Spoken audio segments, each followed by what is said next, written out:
CFA Bharat Sanchar Nigam Limited. A warm welcome to you, sir. Also inviting all our eminent panelists for this session. I invite Mr. Jasjot Singh Dhang, Segment Lead Sales Lightstorm. Warm welcome to you, sir. I invite Dr. Chinmay Hegde, Managing Director, Estricos Consulting Private Limited. Warm welcome. I invite Mr. Saurabh Agarwal, CEO TechBridge, to kindly join us on the stage. I invite Mr. Sudhir Kundar, Country Director, DCIX India, to kindly join us. And ladies and gentlemen, we've been informed one of our eminent speakers, Mr. Kanish Gaur, cybersecurity expert, will be joining us shortly.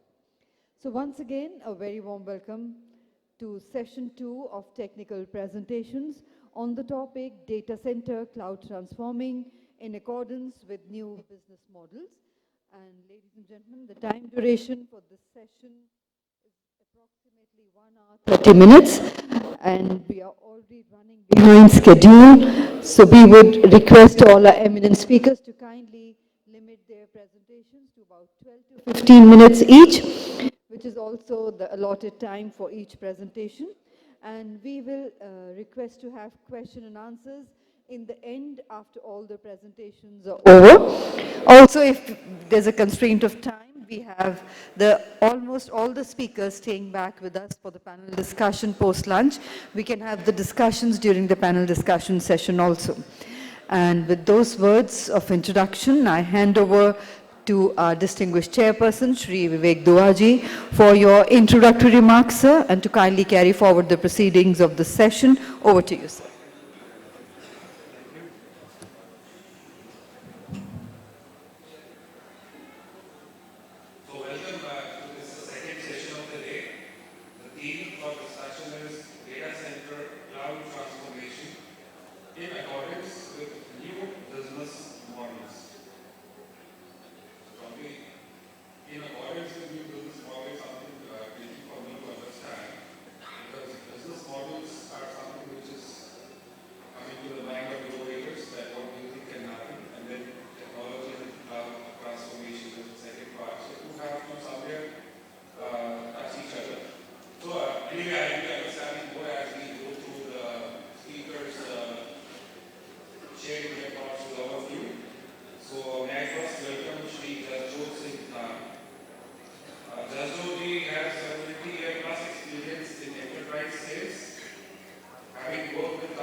Good afternoon, everybody.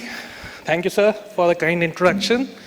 And thanks, Bharat Exhibition, for giving this opportunity. So without taking much time, I'll probably move to what Lightstorm is and how we are changing the data center ecosystem, or what we are doing in this field. Now, basically, this is a bit about what we talk today. Now, Lightstorm is a startup. We are just 2 years old. We proudly say we were born in the pandemic. When everything was closed, we were the ones we were born. That's when we built our network.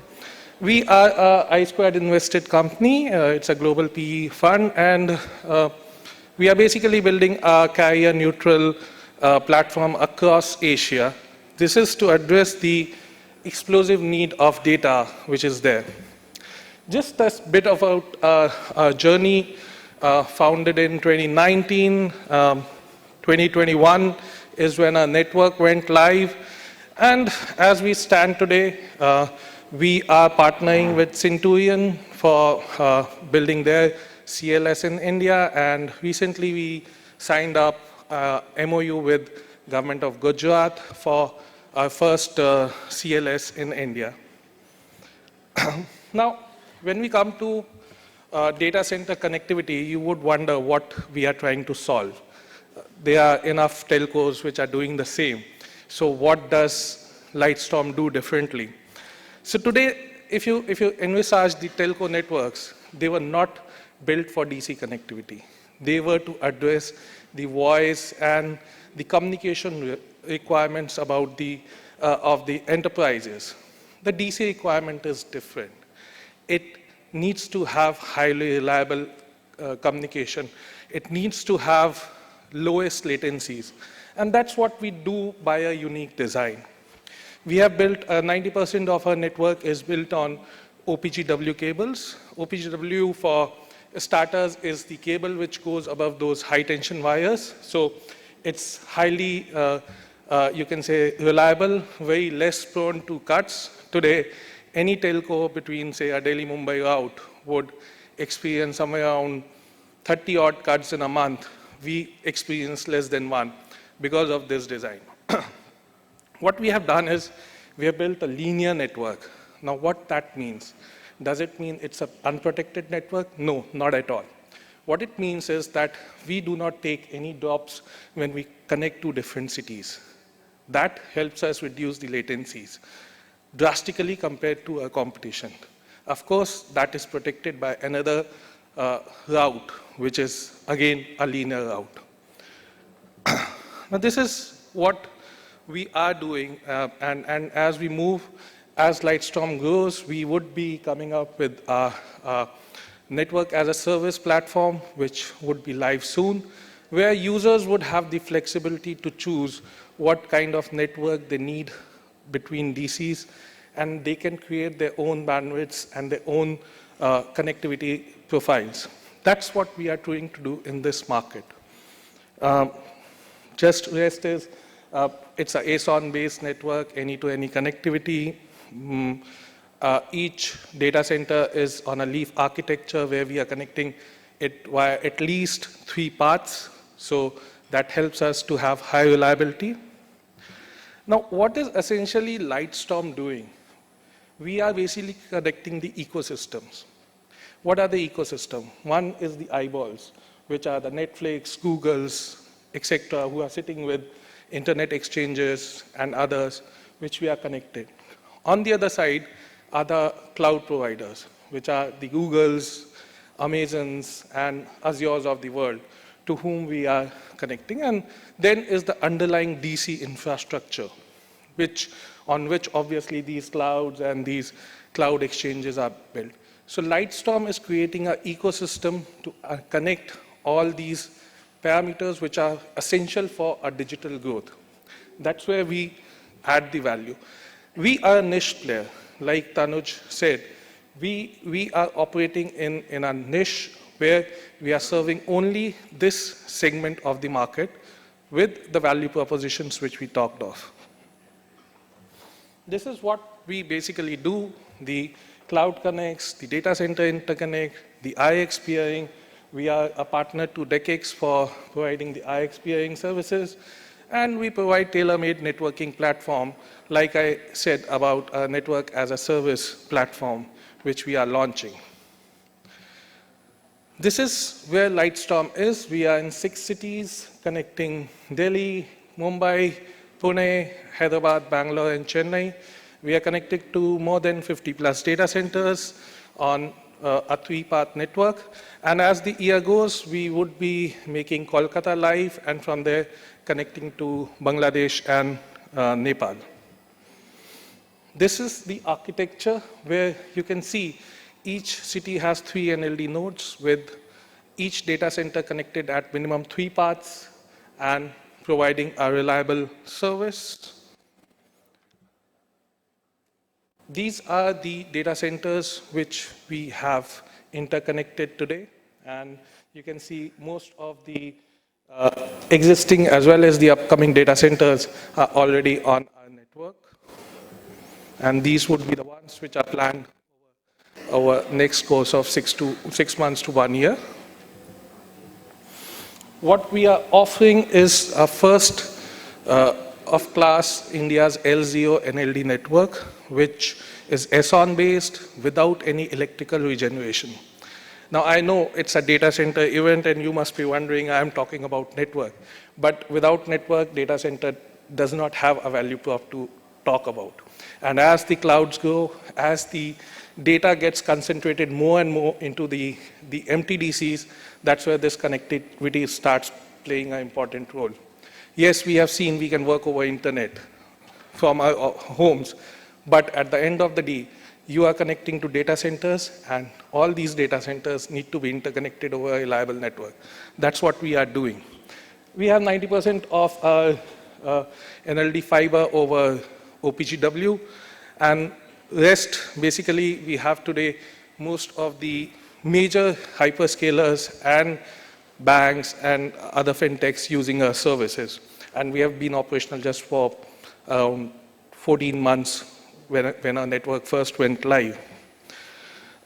This is a bit of an overview about what we do as a NOC and managed service portal access, and I can discuss this in detail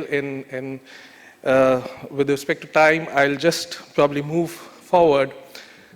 And this is how Lightstorm is moving or expanding. Phase 1, we connected the 5 metros. Phase 2, we moved to Kolkata, Bangladesh, and Nepal. We are making our own CLS in India. And then, of course, everybody was talking about data being closer or being local. And that's where we bring in the India Edge story for us. We'll be connecting the major cities in India over Edge network. And then, like I said, we'll be launching a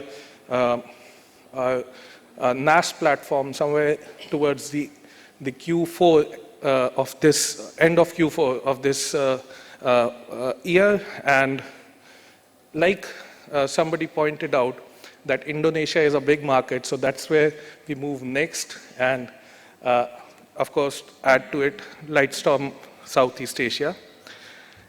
And this is what is the CLS story which I talked about. Because at the end of the day, guys had talked about being global.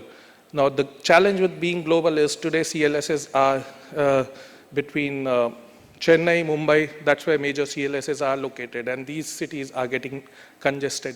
That's where Lightstorm is building a series of CLSs like Mudra in Gujarat and other locations. These 6 CLSs would be on the SmartNet backbone. Our first partnership we have announced with Centurion, whose cable will be landing at Mudra, and we are working with other partners also on the same.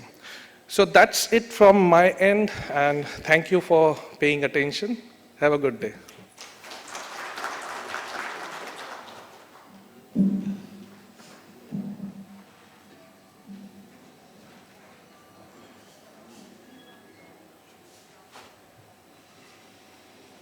Thank you, Janjoti, and it was short and crisp. Probably what you realize about Lightstorm. I'm able to call it cloud of clouds because they are interconnecting the clouds to present a larger cloud to the consumer market. And it's not the retail market, only they're looking at the enterprise market. So just to summarize what I have understood, I have only one question to put to him is about India Edge. I couldn't really appreciate in the short time that he told, but I'm keen to understand because finally latency is the key factor when we talk of the demands like metaverse, the immersive experiences and all that. So I'd like to hear from him what the edge thing he's looking at, and then probably I'll leave it to you for more questions if you have. Thank you, sir. So basically, from the edge perspective, what Lightstorm is looking at is connecting cities like Lucknow, Patna, so on and so forth, on a low latency network. Something what we have currently created over the 5 cities or the 6 cities where we are operational. So keeping that basis, we are building a network in these cities also over low latency paths using the same pathway which are being used for connecting the major NLD nodes. So that's something which we are working on currently, and I'd say that's something which is work in progress, but definitely you will hear more about it from us as we move forward.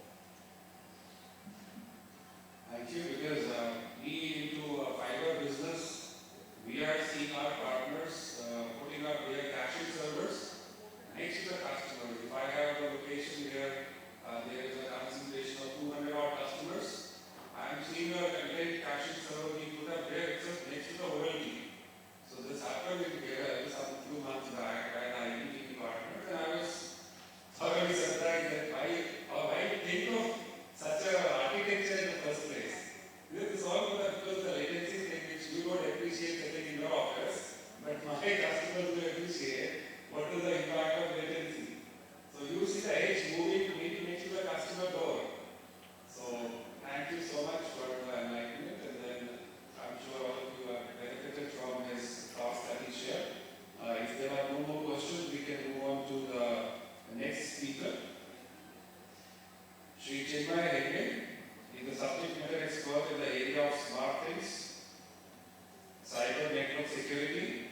Thank you, sir, for the kind introduction and generous words. Yes, of course.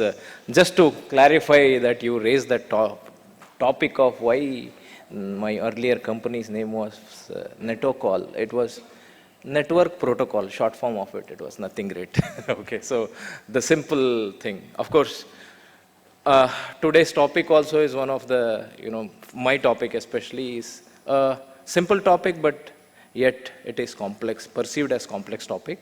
So I would want to continue with that intelligent digital transformation of data center operations. So everybody out here in this forum must be talking about how to earn more revenues from the data centers, what are the business models, right? And how can we invest more and more in terms of earning more revenues from the data centers? I'm talking about the cost part, cost conservation and sustainable movements of the data center. So that is where I start with. Let us stick to the basics. That is the basic belief. I think, should I navigate the slide myself, I think? Okay, fine. Yeah, I think, yes. Well, so just a quick introduction about our organization, Astrikos. We are a smart infrastructure company. Infrastructures can be anything. It could be a city, it could be a scale of a building, it could be a scale of a data center or a port or anything of that sort. So as by policy now, Government of India has given the status of infrastructure to the data centers, and that is where we are seeing a lot of data centers taking off quite in a rapid pace. That is where data center is also a significant infrastructure. We do have certain recognitions and all those things. Yes, now coming to the crux of the matter, that is all talk about the revenue and who talks about the cost part, right? So now I'm here to talk about the cost part. Which are all the quite impactful areas for the cost of the data center? That's like power management, energy management, cooling system management, environmental, operational excellence. Like cutting down the operation cost is quite important, right? Operational efficiency at the same time is another important imperative. Now we all talk or hear about sustainability. The basic, the essence of sustainability is to have it more and more durable, right? So effectively durable. It's more than just being durable, effectively durable. The data centers are one such kind of an investment everybody does for decades, right? It's not just done for, okay, a year or a two. It is done for decades and used for maybe 2 to 3 decades. That is the idea. Everybody invests in data centers. That is where all these aspects come into the picture. Just to brush upon what are all the, this is just the structure of the data center where various components, I'm not sure whether it is quite visible to all of you, but let me take, a simplistic building block approach and explain. The bottommost part of the, the data center building blocks is various different equipments which are there, right? So, which we call typically OT equipments or a facility equipments, right? The facility is important, right? So you do a significant investment being a data center provider or data center owner. It could be a provider or it could be a captive data center players too for their own purposes, right? So the very important aspect is facility systems. Now the facility systems are installed and they need to be maintained. So then you hire some maintenance contractors for maintaining the facility side of it. And then there are a lot of equipments such as the basic thing starts with cooling of the data center. Cooling is a quite important aspect. And that is where the challenges occur in the tropical geographies like India and Southeast Asia. Yeah, there have been the data centers underwater for better cooling efficiencies, but how feasible it is to have everywhere, right? The cost also, mainly the investment is large for such kind of infrastructures, and Ireland or Northern Ireland had a lot of data centers, right? The simple reason being cooling, because those are all relatively cold countries, but what is the size of the landmass? Quite small, right? They already have gone overboard in terms of data center infrastructure buildings. So that is where the Asian countries have started entering into the builds of the data center. That is where the global change has been happening. And India has a significant geographical mass.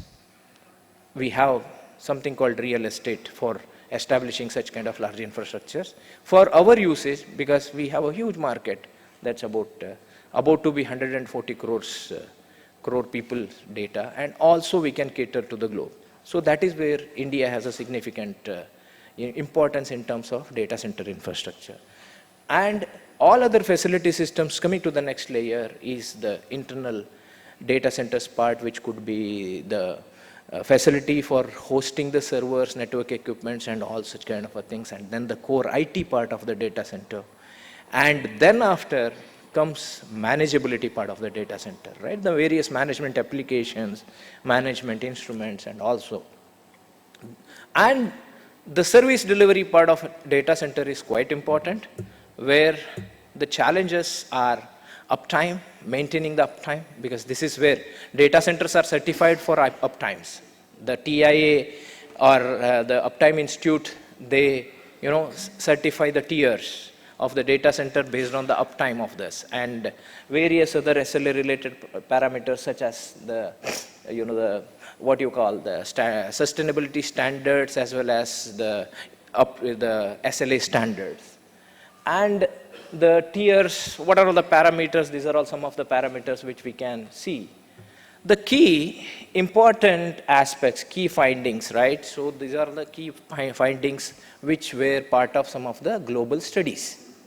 Now, if you say the most of them are saying that most SLAs are often broken, because, okay, while signing the contract, everybody says simply 99.85% of SLA, right? Is it really delivered on the ground, right? So that is the question. And similarly, 31% of the, face the downtime in last 1 year itself. This is last year's study, 2021, right? And 41 data centers, before that, I'll go to the third point that's most important. Outage costed for many of the organizations, right?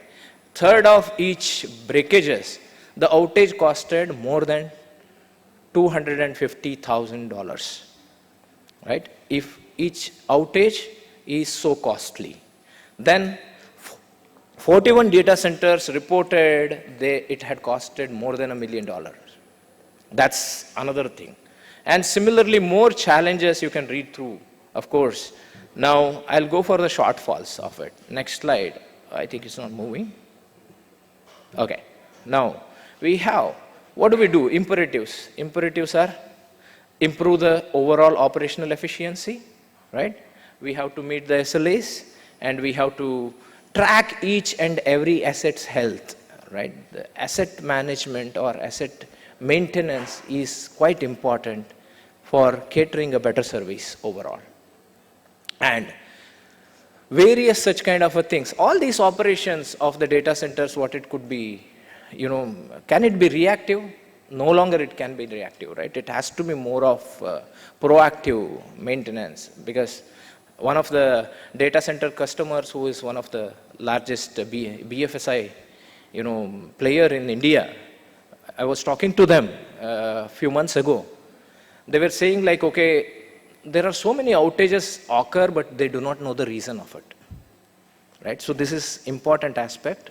Yes, if it is an outage on the router side, switch side, server side, it's easy for them to know, because we have network management systems, we have SLA, help desk related systems, and all of them, users will call and complain. But the backbones, such as they did not know how many times there was outage in their UPS systems, power backup systems, right? Because power backup system is an online power backup system. So why? And what are all the various aspects? So that is where we had advised them on certain areas, such as finding out anomalies in their infrastructure, which is the backbone, and then start, predicting for such kind of anomalies where if they know it, why it happens. The anomalies in any kind of equipment happens because of the health of the equipment, right? If they can predict the lifespan of the equipment, then easily they can identify the potential anomaly and then take, preventive action instead of making more of a corrective action. The bringing a lot of corrective actions into the preventive bracket is quite important. That is going to save money, like anything, and that's going to save effort, right? So that is intelligent operations I am talking about. So similarly, the AI and ML space can improvise this area, where a lot of workflows, a lot of SOPs, because every infrastructure works based on the standard operating procedures. The standard operating procedures cannot be static for years together. The standard operating procedures have to be quite dynamic, adaptable to your respective infrastructure. That's quite important, right? Because the infrastructure, you bring every new entities or elements into the infrastructure on, every day basis or every month basis or whatever it is. Like, because large infrastructures are built like that to be, quite resilient for any kind of a situation. That's the reason. Even if your operation is not resilient, then that is where the point of failure is. Same way, energy conservation, sustainability, carbon emission, these are all quite important aspects, because data centers, okay, just simple thing, why data centers are, measured in terms of megawatts, gigawatts? Just a simple question. Anybody wants to take that question and answer? Why data centers are called in, measured in terms of megawatts and gigawatts? In megawatts, I'm saying.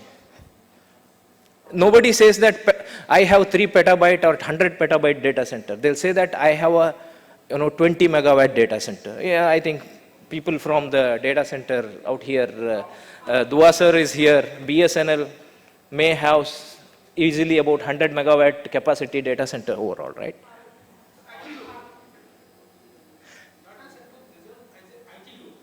IT load, right? IT load in terms of power, right? So the thing is, data center globally is categorized as one of the top 3 power guzzler, right? So the data center as an infrastructure is categorized or known as one of the top 3 power guzzler. When any infrastructure guzzles the power, obviously there is carbon emission and climatic, impact, right? So that's quite important aspect. How to cut down that, and that is going to make the data center more and more sustainable, right? If you cut down those things, right? So that is where a simple fact, yet it is so complex, right? It is perceived to be complex. The simple fact is data centers are measured in terms of power loads. Now, bringing in these sustainability practices in your data center operations is going to change a lot, right? How are we going to change all these things? Just I'm going to move to the next couple of slides. I think it's quite, I don't know whether people can see it, but still I'll explain. It is ultimately a unified management approach, but not just unified management, intelligence-powered unified management approach, where the artificial intelligence and machine learning kind of the technologies are going to come into the play for this, right? So this is the ecosystem where various different, customers are there who are demanding for better quality of services. The service providers or the maintenance contractors are there whom the data center providers have to demand the better quality of services. And ultimately the internal operation team who have to be quite fast, lightning fast in terms of catering to the needs of the customers. That is where the empowerment in operation comes into the picture. So this is the simple ecosystem for that, right? So now let us talk about this. This is the data center infrastructure and how we are doing it, I'm just going to explain in brief, right? We have a centralized platform, ultimately, which connects on top of the every equipment of data center, may it be IT part, may it be OT part, right? So data center has two parts, operational technology part and information technology part. Right. IT part manageability is quite easy. OT part is where the standardization or unification is bit tough.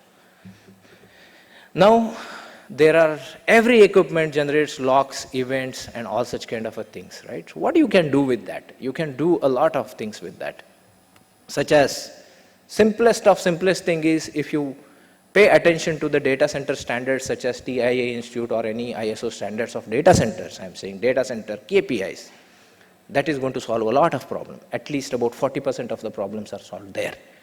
Make certain things such as canned KPIs, ready-made KPIs. Monitor those KPIs on daily basis to understand where are you, right? Not if you go to the OT players such as who provide the facility systems, they will only consider OT as a power utilization effectiveness index.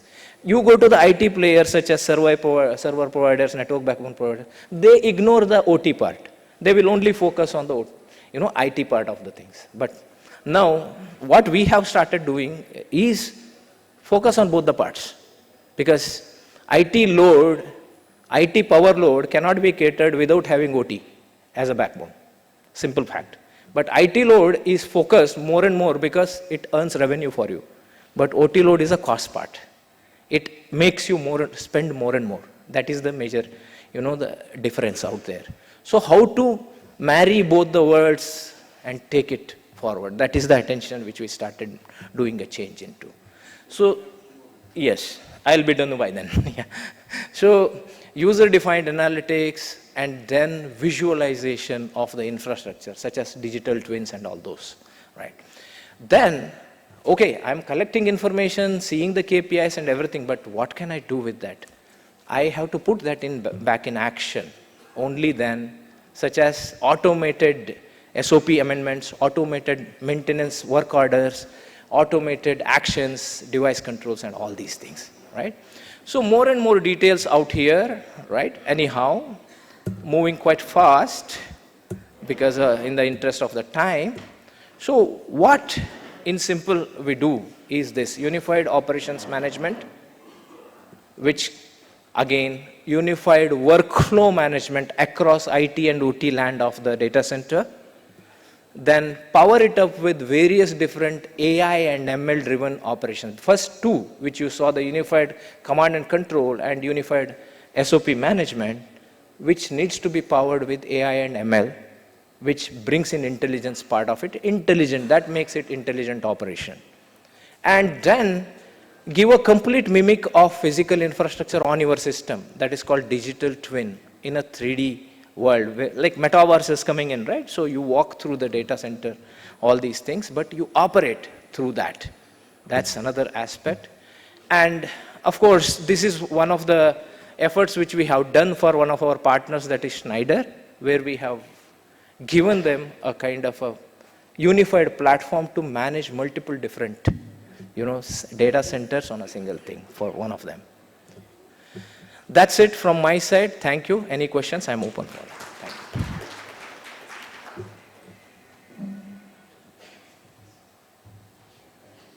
Thank you, Jimmy. So I'm sure all of you now are better equipped to understand, you have more insights into the data center operations, the dashboard that he has shown where he brings all the information to a central point. And then how people react to that alert of information which comes on the dashboard is more important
Good afternoon. I'm R.S. Srivastava.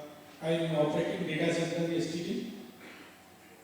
My experience is in my country, there is a lack of skilled workmanship and the operation team.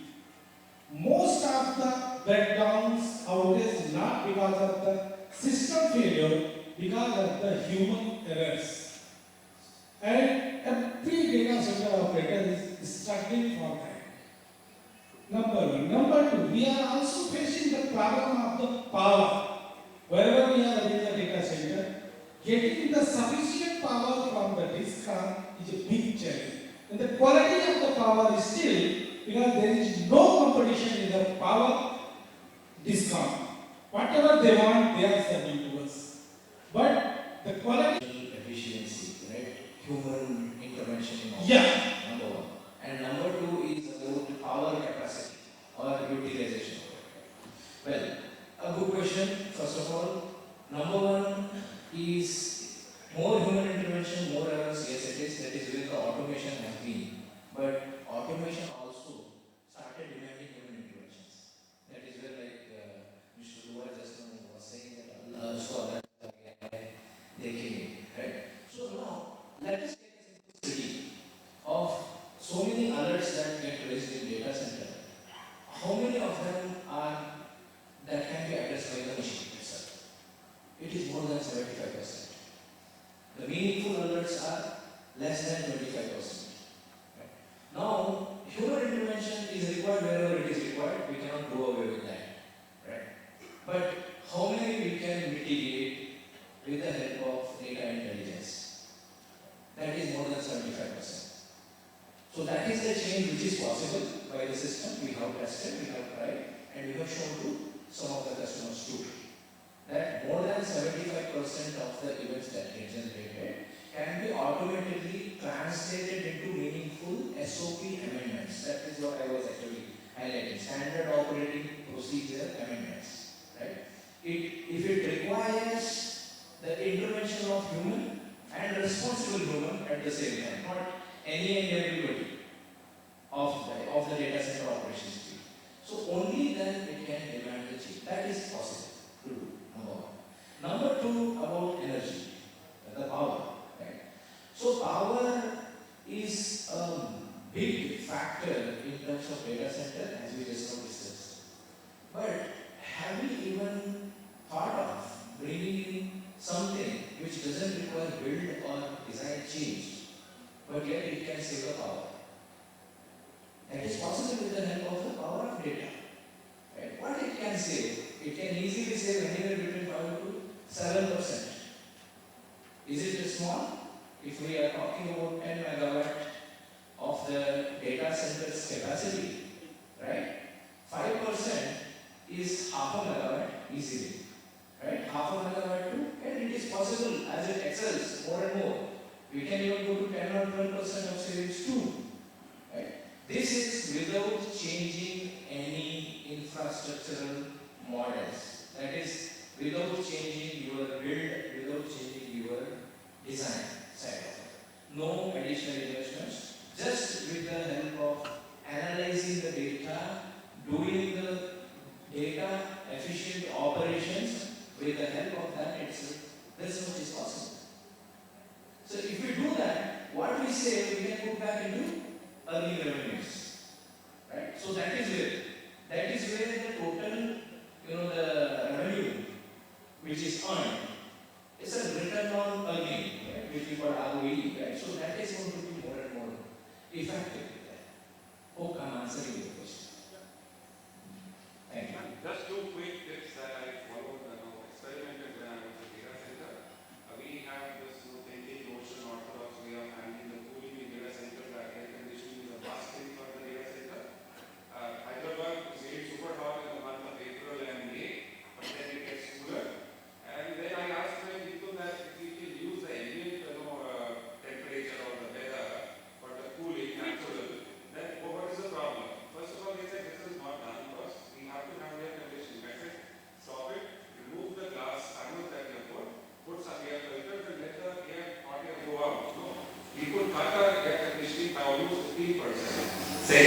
you were maintaining 23 degrees air conditioning, no, 18 degrees, sorry, 18 degrees inside the server area.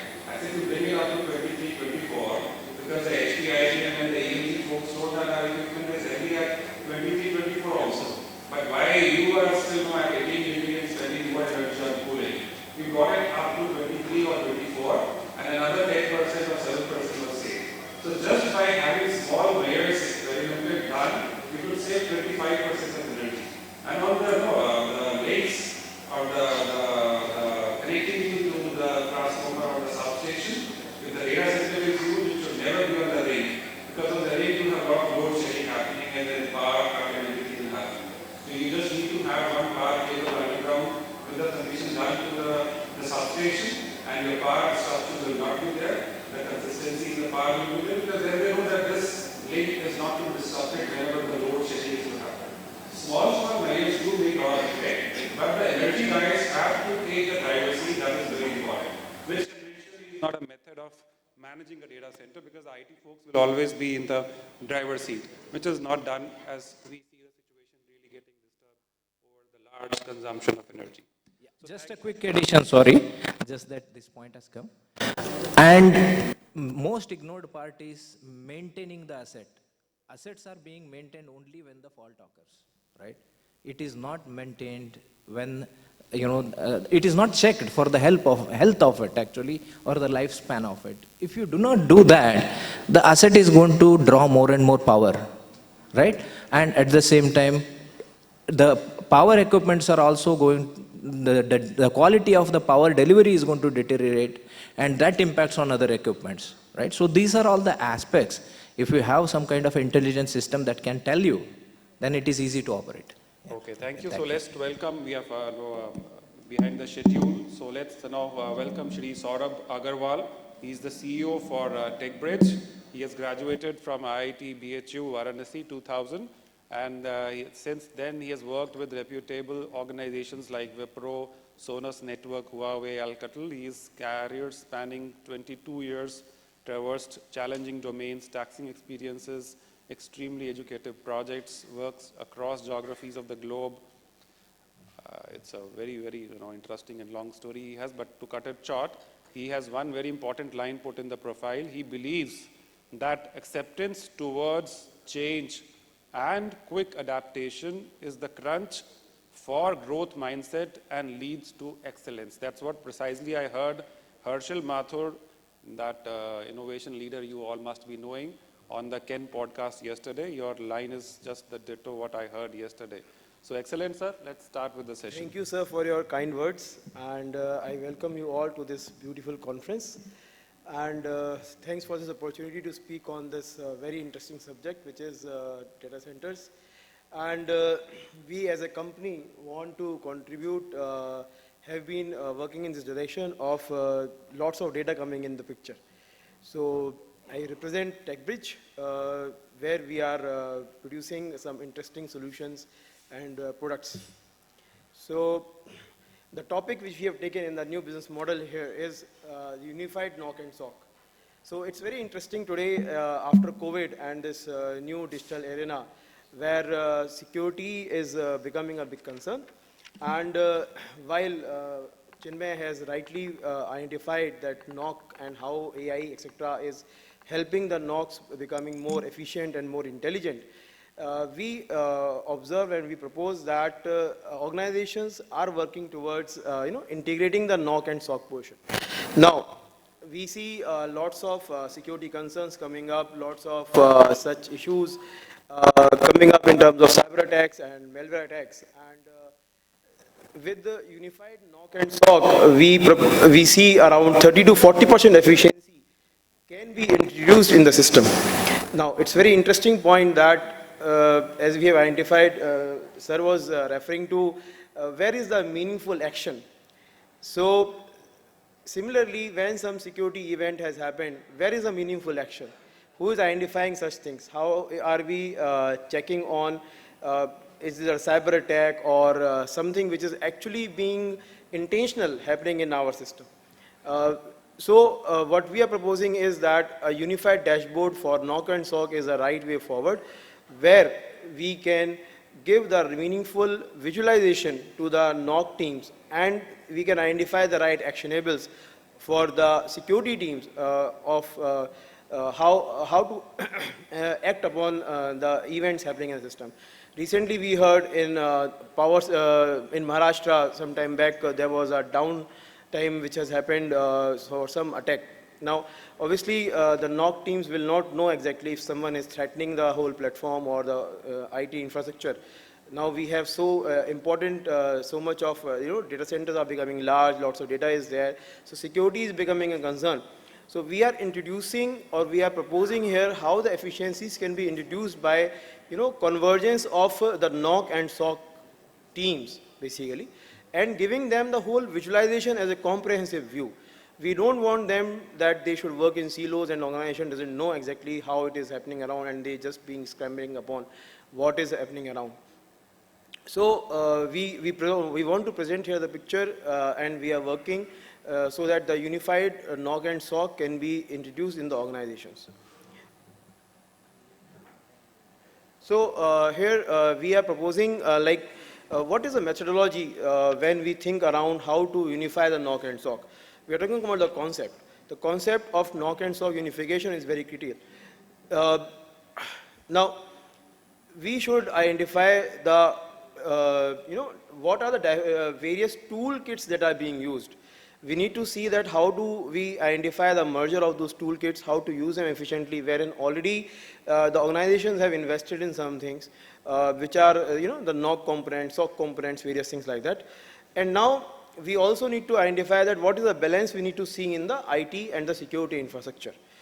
So, it's not an easy investment. It's not an easy decision. So we need to have a very right strategy around how do we bring the efficiency between NOC and SOC infrastructure. Similarly, as sir mentioned in one of, that we need right teams, right?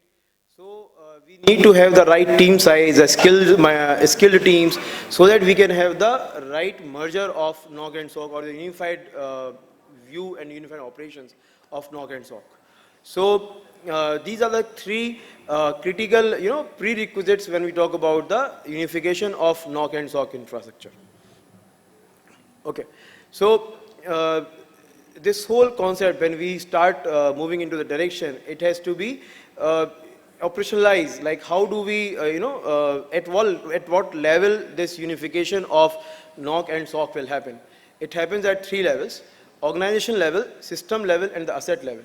So these are, again, as an organization, we need to understand that how we are organizing our strategy over unification of NOC and SOC. So at organization level, we need to see how we are, collaborating between the two sides of operations, how we are using cross correlations. It's a very interesting point, like cross correlation. So, for example, some DOS attack has happened and your whole IT infra is in jeopardy. Now, IT team will just know that, okay, the system is down, some DOS attack has happened, and they will never, probably they will not know, or they will take time to, exactly identify the issue, or maybe they just know that, okay, system is down. But who is going to, who is the SME in the team who identifies that this is a cyber attack, or this is something has to be handled in a different way? So the correlation across the NOC and SOC team is a very critical part. Identifying the right action point and identifying the right root cause in the given small time frame, so that a quick action point can be taken, is what is being talked about here. At organization level, we need to see that the synchronization, the correlation is happening in the right touch points. And as the next point says, identifying the common patterns. So at organization level, the CISO, the security officers, or the information security officers, they need to see at the organization level how do they bring the intelligence across the platforms. System levels, what are the SLAs? At SOPs, I think we all understand the SLAs and SOPs, how they are. So what we are talking about here is that what kind of SLA correlation will happen when we talk about unification of NOC and SOC. This is a very important concept, and it is becoming more relevant when we talk about today's environment in data centers. Because as we all said again, the data sizes are huge and cyber attacks are increasing as the post-COVID world. Digitization is increasing. So integrating the processes and integrating the structures. So that is where we are introducing the point here that how do we, merge these two areas of systems, and we bring that integration in right efficiency. And then the asset level. And when we say about asset level, that means that what kind of tool set that we have, what kind of information and aggregation of information is happening. So this is a three-tiered approach that we need to take, and we need to identify that how we can have a unified approach of data centers monitoring and identifying the security areas in the new environment. Okay. One important point here we are saying that we know that organizations have NOC teams, we have SOC teams. So now there are all legacy systems. Sometimes we say that SOC is being handled by the security officers, NOC is being handled by the IT teams, and etc. Now the question here is that how this overlap is happening and why we need to this overlap, and how do we cover this? What is the mind share that we need to take across the teams? It's very, very natural that the mind share is there, and what are the common area and touch points that we need to identify? The very much first area that we need to identify in the organization level is that any incident happening has to be identified and right actionable has to be created. What is the follow-up action that we are identifying? And as we discussed earlier also, that we need to make sure that the whole the follow-ups are happening. So when we talk about unification of NOC and SOC, we are talking about what is the information and how do we segregate that information into right actionables. That only the security teams can work on those action points. So there is a very natural overlap because ultimately the security intention is that our data center is up and running always, where we have the right SLAs being met and the SOPs are being followed. So unified NOC and SOC will help to introduce, there is a natural overlap, and there are very much and many common points which do overlap, and we can easily see around 20 to 30% of such overlap happening and efficiencies being introduced in the system, which I am sure will help everyone to lots of top line also being benefited and the bottom line also being benefited.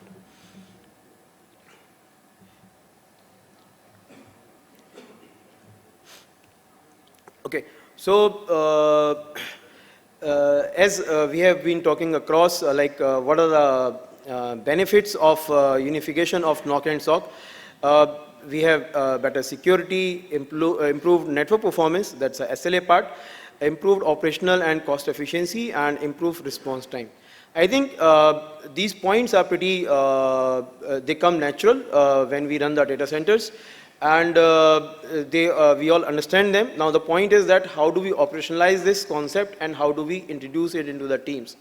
Because it's a huge saving, and there is lots of tangible and intangible benefits that come to the whole organization as a whole, I would say, when we work in that direction. As TechBridge, we have all the NOC tool set and the SOC tool set, where it's a benefit that the same organization is able to work with our customers and operationalize the whole unification, which eventually brings lots of savings to the whole ecosystem. Thank you for this time. I am done. Any queries here? Thank you, Saurabh-ji, and we'll have questions toward the end of session. We have 2 more speakers to go. So I think the key takeaway is the strong correlation engine that you need to have so as to see you have a real quantifiable alarm to work upon. That happens to be the basic problem in all data centers. Again, one small episode, AMC, but there's something other than the Superdome rodent wasn't working properly. Because of that, some rat or the rodent would have entered and would be regularly visiting that place of the Superdome bottom, the HBA card, and then it used to get spoiled. Just because you don't have the anti-rodent system correlated with your main HP OpenView. This can play havoc also. So everything in a unified manner, more correlated is the essence. That's what.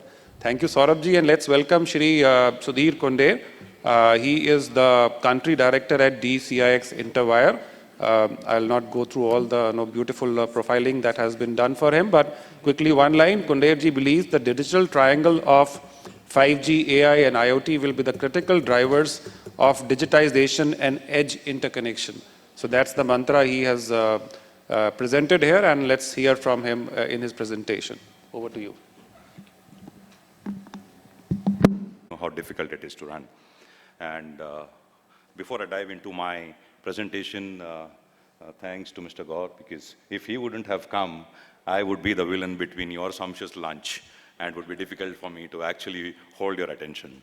So what I'm going to be talking about is probably going to resonate more now rather than earlier, probably because of the panelists who've been good enough to run a couple of insightful articulations that they did, which helps me in actually putting my point across. So without much ado, let me just jump into my presentation on how we are looking at the transformation of India as a global data center and a cloud solutions hub. This is the DCIX perspective.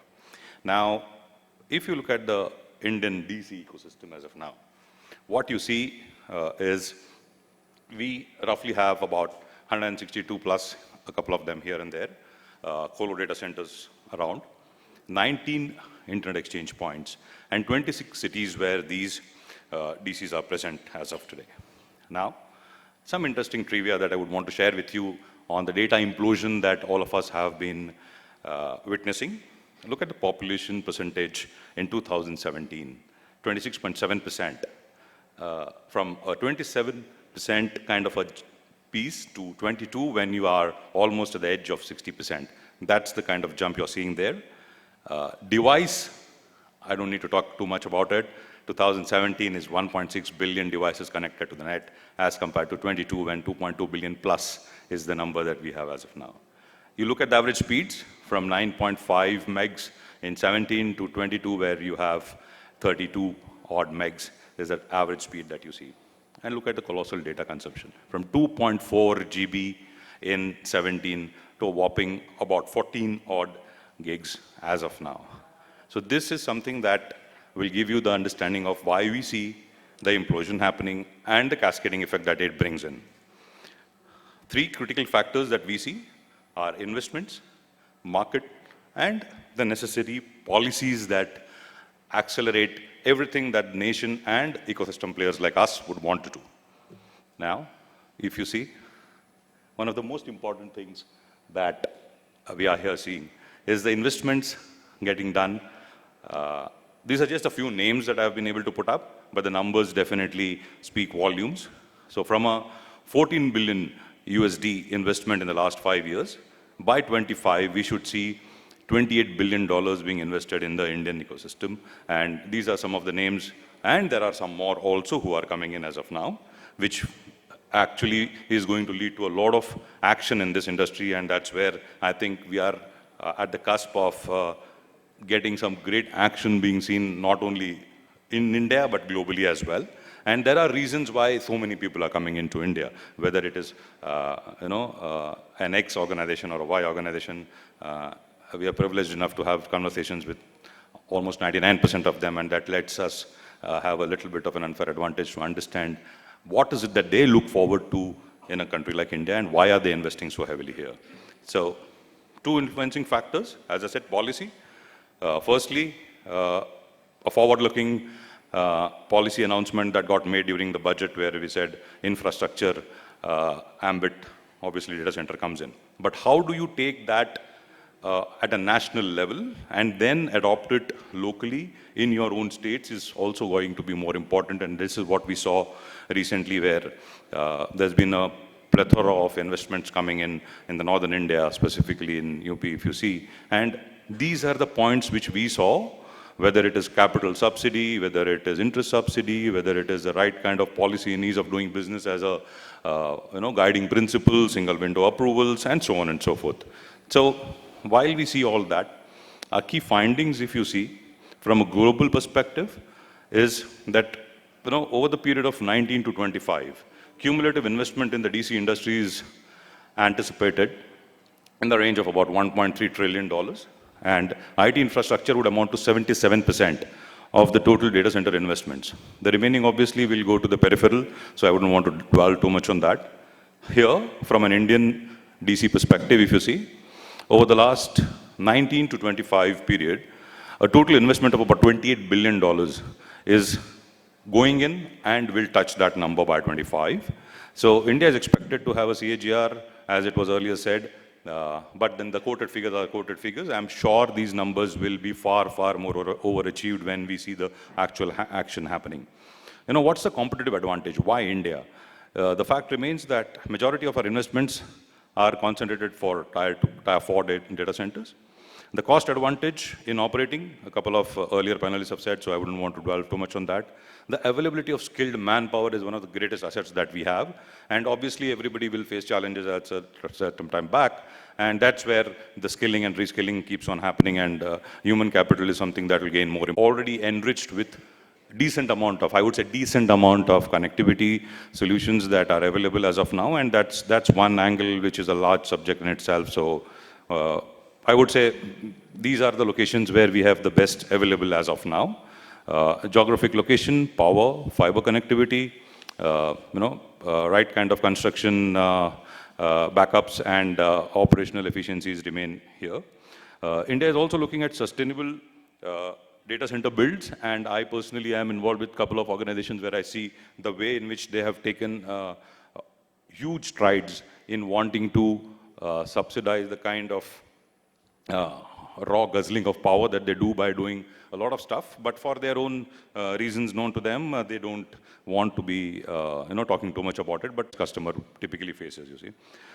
One is where the concept of 5G used to be spoken about so widely is come to play, but that in itself in isolation will not do any great deal, is what I believe. For the first time, enterprise applications are already ready and available across the globe for us to emulate, and by virtue of not having a lot of legacy infrastructure, we should be seeing a lot of adoption which is faster here.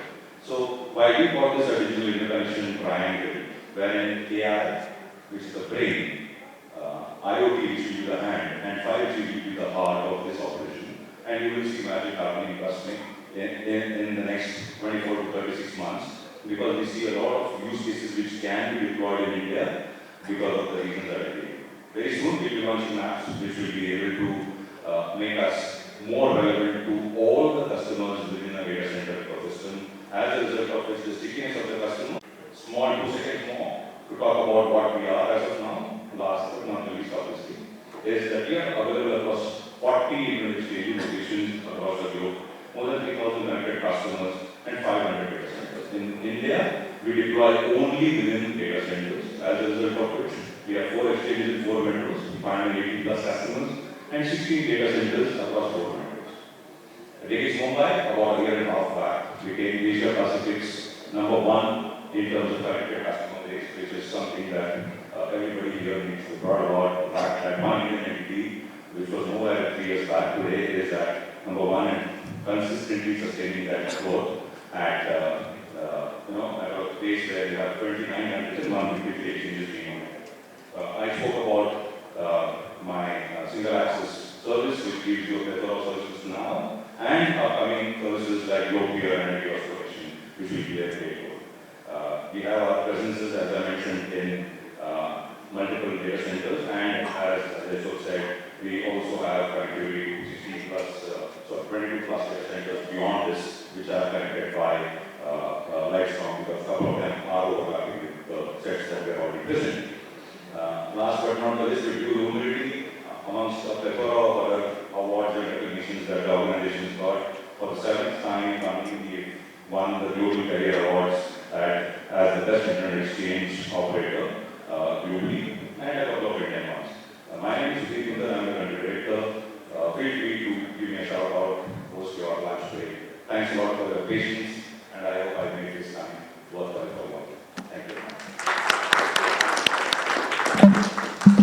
Thank you, Sudhir ji, for a very, very informative presentation that you made. और OTT पे तो particularly सबकी मैं देख रहा था आंखों में चमक आ गई थी, because everybody was thinking कि कौन सा episode या कौन सा OTT या web series miss हो रहा है हमारा. India statistics it tells, कहने के लिए web series है, but लोग उसको 10 घंटे की movie की तरह ही देखते हैं. Back to back पूरा 40% people, statistics tells that 40% people watch all the episodes one shot. Binge watch as they call it, right? And data consumption is massive. He was telling 15 GB per customer per month. That's on mobility, mobile. For Wi-Fi or fiber to home, the metro consumption is already above 400 GB per month level.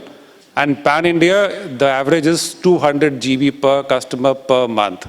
That's a massive data consumption in India. And yes, as he rightly told, the OTT happens to be, or the entertainment happens to be a key driver.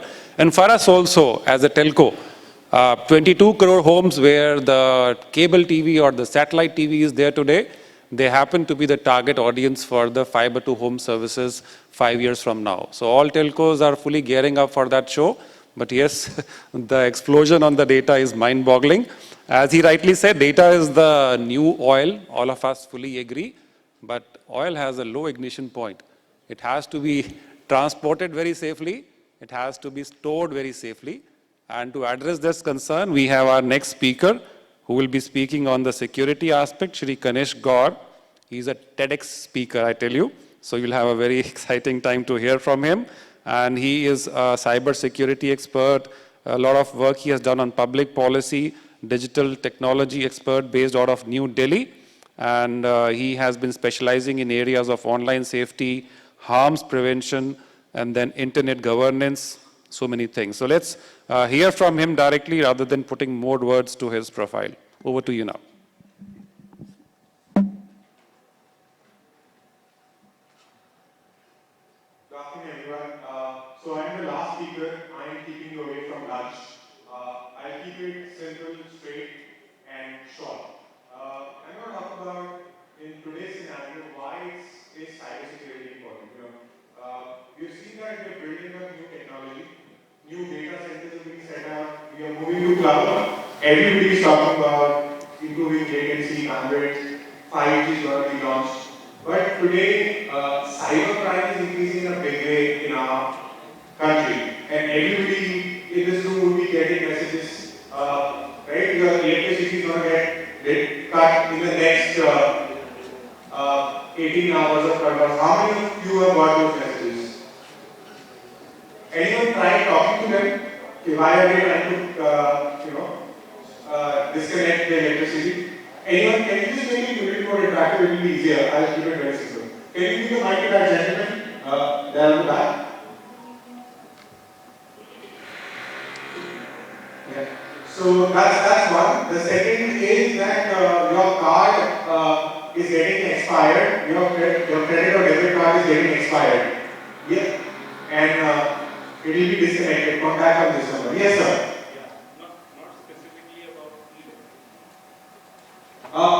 Please follow your name. Introduce yourself and then.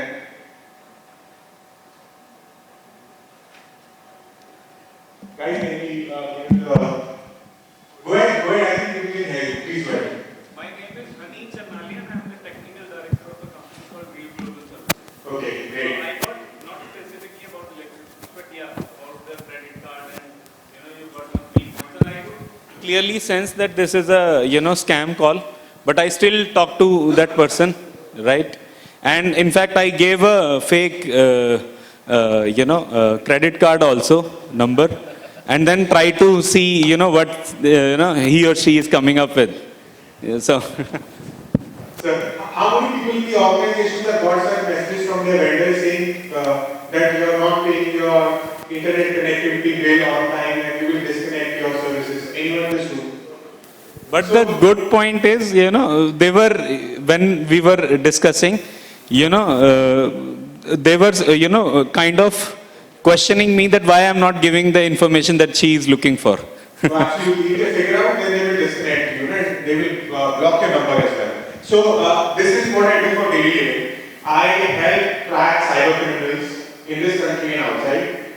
And majority of cyber crime is not happening from Jakarta but other locations. And it is becoming more sophisticated. It is becoming more organized. So people are investing in startups, and people are also investing in cyber crime startups, right? So you will find great foreign call centers. And these calls are not only happening in India right now. People in Europe, in Spain, are getting calls from India saying that, we will cut out your services because you are not paying bail on time. And this is a harsh reality. So the cyber crime is going to increase. So in the next 10 minutes, I'm going to talk about how cyber crime plays a very, very important role and why dark web is important. People heard about Pegasus? It made a lot of story, right? Pegasus, कितने लोगों को सुना है Pegasus के बारे में? Right? सबने सुना, amazing. Pegasus में क्या? तो Pegasus is something called a zero click. आपको कुछ क्लिक करने की जरूरत नहीं है और आपके सिस्टम से डेटा उड़ जाएगा, कस्टमाइज हो जाएगा और it is going to reach the organization. So anyone knows who is behind Pegasus? कौन सी कंपनी थी Pegasus के पीछे? Anyone? Nobody knows. इतना हमने टेलीविजन न्यूज़पेपर में देखा Pegasus के बारे में. Nobody knows who is behind Pegasus. 48 countries. In India, more than 40 people, including top journalists, politicians, human rights activists, all of them got compromised. So the technology was so beautiful. So this is a group called as NSO. It's a company based out of Israel, which manufactured this, and it was a vulnerability in WhatsApp. Right? WhatsApp had a vulnerability which was known to them. And they tried fixing it, and obviously when you got vulnerabilities, it takes a cycle of around 90 days. If you don't, and these are called zero day. So what happened in this case was that one of the employees from WhatsApp leaked this particular vulnerability to NSO group, saying that use this, and using this zero click malware, which was there, you could compromise anyone in the world who's using WhatsApp or either on Android or even Apple. People call Apple secure, but Apple was also insecure because of this trend. Now, this was, they said they were giving it to governments, right? And we know in a lot of places government are autocratic, government are authoritative. We are seeing what is happening in China, right? JP is becoming going to be the president for life. Putin is already the president for life. So, today what is happening is that this particular threat was found on dark web because an employee from NSO group was trying to sell this particular vulnerability on dark web. Anyone can imagine how much he was charging for this particular vulnerability? How much was the figure? कोई figure कितना? 5 million. 5 million. Go regular. Anyone else? 5 million से बहुत कम है 5 million तो. पूरी दुनिया में आप किसी को भी किसी के भी WhatsApp किसी भी फोन पे एक्सेस कर सकते हैं तो 5 मिनट तो बहुत कम है और anyone else in the room? Any guesses? No guesses. I give you the answer. $50 million. $50 million for a trace of a vulnerability which is available on dark web. Right? This is one scenario. Anyone heard about Uber hacks? अभी Uber के बारे में आया था. वो बहुत late पता लगेगा आप डार्क वेब पे जाते तो आपको बहुत पहले पता लग जाता. So I went to hire some smart cybersecurity kids from some colleges in Greater Noida. And while I was interviewing them, somebody was trying to book a cab. And he said, sir, I pay 1/4 of the amount which I had to pay for booking an Uber. I said, what it is? He said, Uber hacks. So what happens is, the credit cards which were put on Uber, that data was available on dark web. So आपने और मैंने अपना credit card जो लगाया हुआ था Uber के साथ वो अकाउंट पूरा डार्क वेब पे अवेलेबल था and people's accounts were getting compromised and they will get a car which they can use so you can book Uber at $1/4 of the cost. So but you have to pay that certain amount. So from dark web they were able to get all of this information. Now why it is important today in our line of business that dark web is important is because any hacker which hacks data puts that data on sale for dark web. So crimes are getting commercialized. People in this room, do they understand? Anyone understand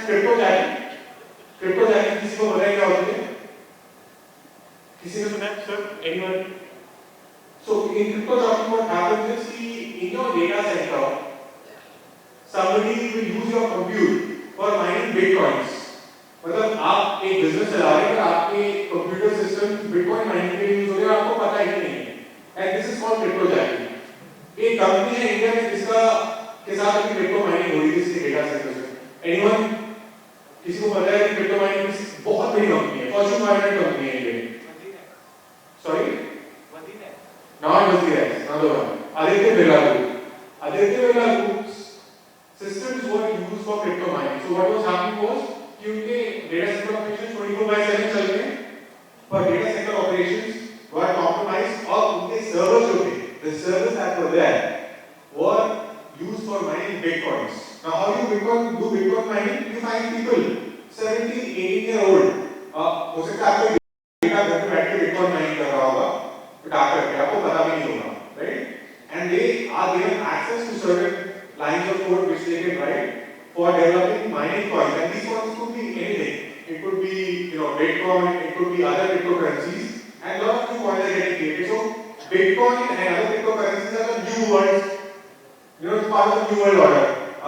You see Elon Musk promoting them big time, right? And he's found that most of them are fake. But the main money which people make is in compromising, hacking data centers and using it for mining bitcoins. So that's one of the biggest threats to data centers today. And even if you have a large facility, you have to ensure that safety and security is of priority. So this is what I was talking about. This is the NSO Group case study, where 1,400 people were compromised, and WhatsApp had informed Ministry of Electronics Information Technology कि 121 लोग compromised हुए. अभी CERT की guideline है. I am so fond of the CERT guideline because it talks about reporting any kind of cyber crime which impacts a business within 6 hours. We had a lot of criticism, but it is important for people like you and me because companies today get compromised, they don't share it with you. Mobi got compromised, they decline. So all that data which is there on dark web, anyone has access to dark web in this room? किसने try किया? Sir, आपने anyone who's tried accessing dark web? Sir, आप बताइए कि पर कैसा क्या होगा, कैसे लगता है dark web पे, कैसे है क्या?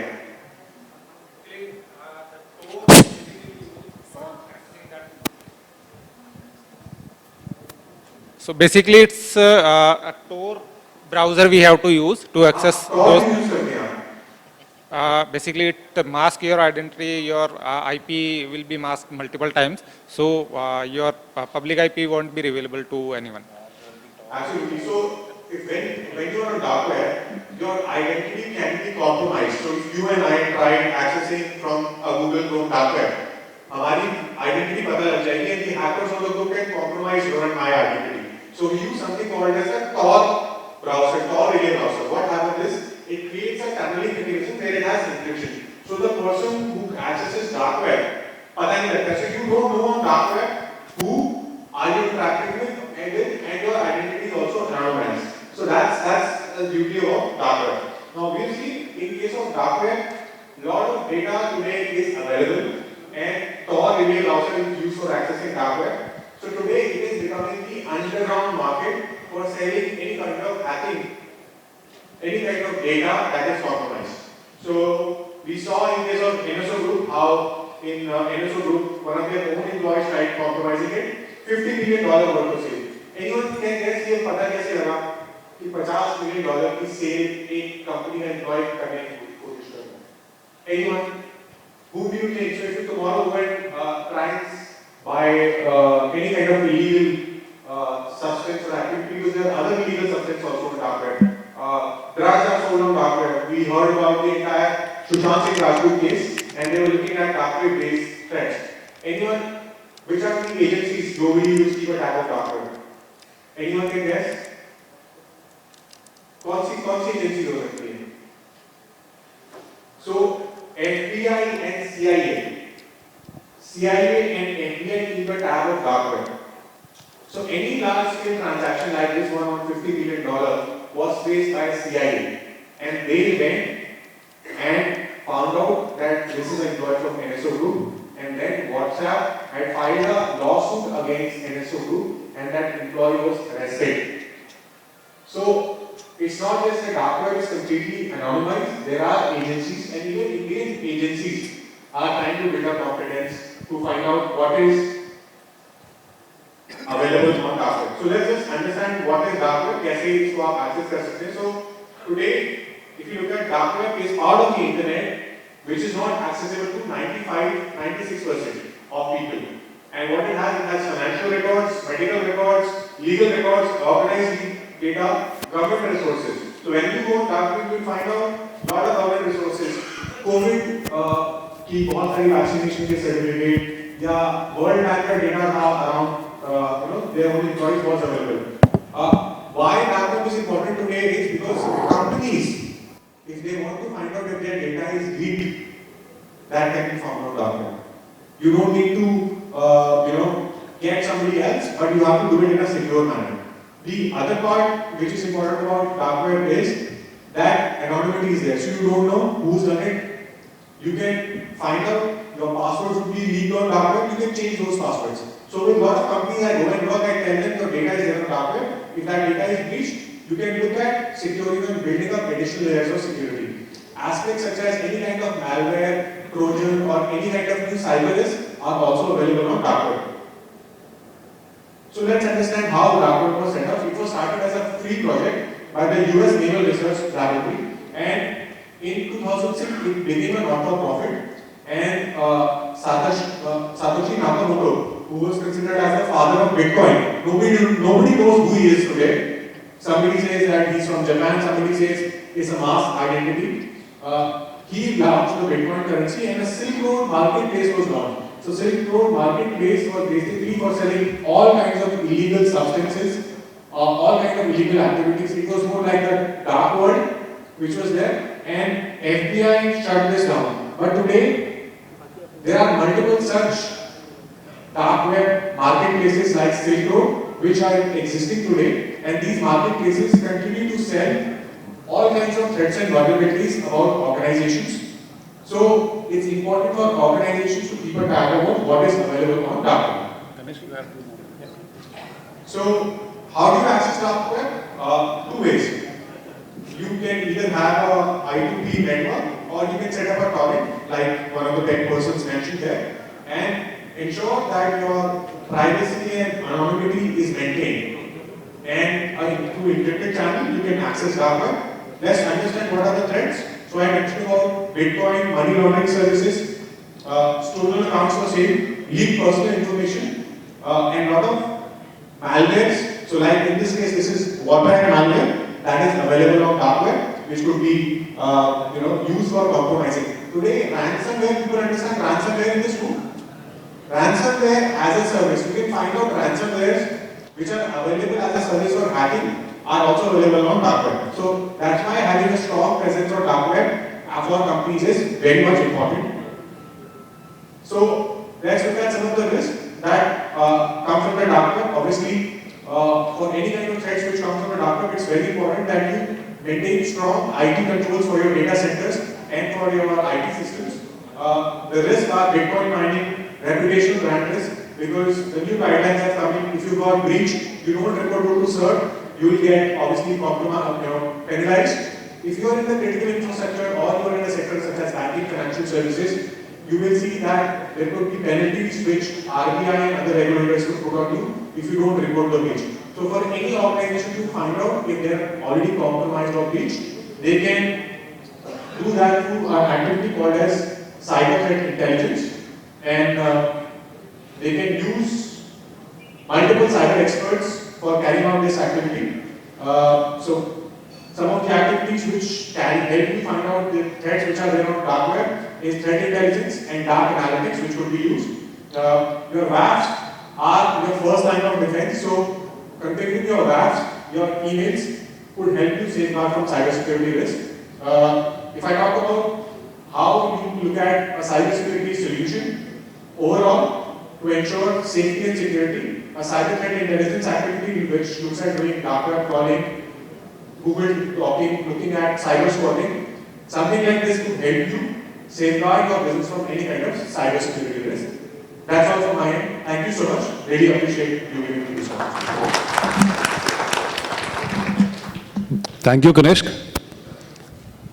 एक बात तो पक्की है इनको सुनने के बाद ना पंजाबीज मस्ट गेट अलर्टेड है। आपका बच्चा अगर अगली बार टॉर पूछे ना तो जवाब ध्यान से देना अदरवाइज ही लाफ एट यू कि टॉर का मीनिंग नहीं पता आपको है, because all of us in our age have a conventional meaning of टॉर, पंजाबियां दी टॉर है। Anyway, thank you so much, and I also have personally experienced the cyber crime thing to tell you. Just 1 minute. I got a call and telling that, no, I am from SBI bank, and then credit card expired and all that. Because me in telecom, immediately after 1 minute, I reacted.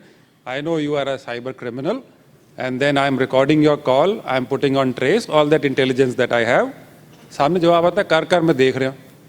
I am holding to कर क्या करना है। मुझे literally feeling आई कि जैसे सामने वो दंगल हो जाती है ना, लड़ाई हो जाती है मोहल्ले में, मतलब वो धमकी देते हैं तू करके दिखा। He was holding the call, मैं होल्ड कर रहा हूँ, तू ट्रेस कर, जो करना है कर, मैं होल्ड कर रहा हूँ। मतलब finally I had to drop the call because opposite हो गया कि मैं ही डर गया finally. And I tell you fact, उसने वापस कॉल किया उसी नंबर से और ट्रेस लगाया नहीं लगाया, क्या किया तूने? This is a different level of crime. Yeah. So if you try scaring them, confidence. yeah. So I can just add one point. If you try scaring, they will not get scared because आप महीने में जितने कपड़े नहीं बदलते होंगे ना, उतने ज्यादा वो एक दिन में नंबर बदल लेते हैं। नंबर बदल लेते हैं। So it is organized, it's highly commercial, and probably with very, very high level of confidence. Probably the way they run the IT systems, or they change, or they mask themselves, it's getting very, very professional and organized. So he has now given you a first level of education. I think most of us here are practically uneducated, backward on these aspects, and I request the organizers to please organize more conferences and workshops around cybercrime, because if we are not educated, that's the biggest problem all of us face.